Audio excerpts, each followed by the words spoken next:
Kamusta kayo? Ngayon, tuturuan ko kayo ng pagtatanim.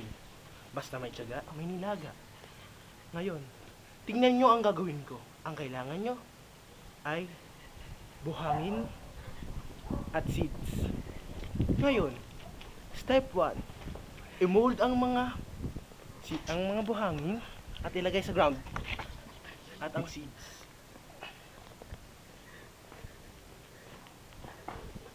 Kailangan nyo siyang diligan.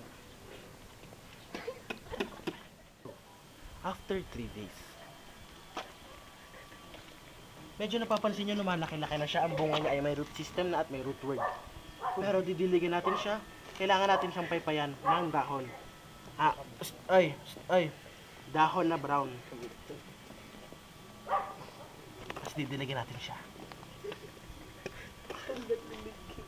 After 5 days.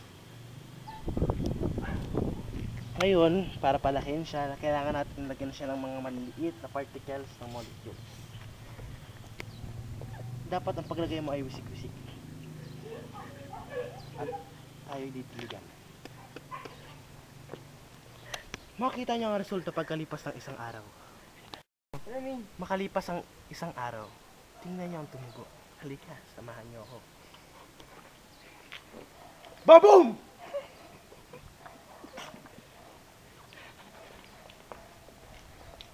Tumubo na ang mga bunga. Ngayon, kakagatin natin siya. Basta tatandaan, kapag may tiyaga, may nilaga.